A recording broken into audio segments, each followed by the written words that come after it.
There was a time not long ago when my spirit walked crooked and I did not know why. It was early spring, when the earth still wore the last bits of snow like a shawl tossed lazily over her shoulder. I was living in the Women's Circle Lodge, a space where silence was sacred and stories were medicine. Each day we rose with the sun and ended with the song of the moon. And each day I found myself watching my sister, not the sister of blood, but the sister of the path. Her name was Wian. She had a laugh that cracked open the silence like thunder on a still lake.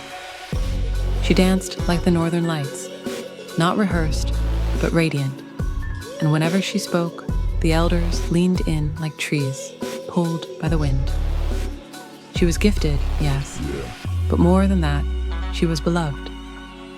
And I shrank. It wasn't that I hated her. No, hate is too loud. What I felt was quieter, darker, like mist curling around the ankles at dawn. I began to avoid her, even as I watched her with hawk's eyes. Every compliment she received felt like a feather plucked from my own wing. That is when the shadow wolf came. I first saw him one night by the fire. The others were laughing, passing bowls of cedar tea, but I sat alone, my thoughts circling. Out of the corner of my eye, I caught movement at the edge of the woods. A dark figure, low, sleek, and watching. A black wolf with red eyes. He didn't bare teeth. He didn't growl. He just watched. And deep in my belly, I knew. He was not outside of me. He was me, or at least the part I had been feeding. I had heard the story before of the two wolves.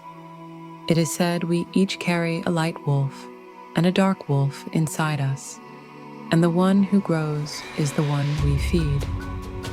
But I thought that was a tale for children. I did not realize I had been offering meat to the shadow wolf every time I let comparison steal my joy. So I went to the old woman, the one with a spine like a mountain and hands like riverbeds. I told her of the wolf. I told her of Wian. I told her how I was drowning in silent shame. She did not scold me. She simply stirred her tea and said, "You cannot walk your path if your eyes are always on someone else's footprints." That night, I walked to the river alone. I sat in the mud. I cried until the stars blinked brighter. I called the shadow wolf by name and told him he could no longer lead. I spoke gratitude aloud, for my sister, for her gifts, for my own, though mine felt small.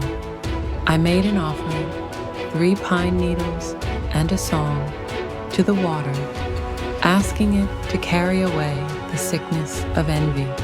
The next day, I stood beside Wian as she danced, and for the first time, I didn't shrink. I clapped. I sang for her. And the wild thing is, I felt bigger, not smaller. You see, envy is the illusion that another's light dims your own. But truth, when we lift others, we rise too. There is enough sky for all of us to shine. And as I walked back to the lodge that night, I looked to the edge of the woods. The shadow wolf was gone. May we all feed the wolf that leads us toward joy, not jealousy, toward community, not comparison. And may the red-eyed shadow find no home in our hearts,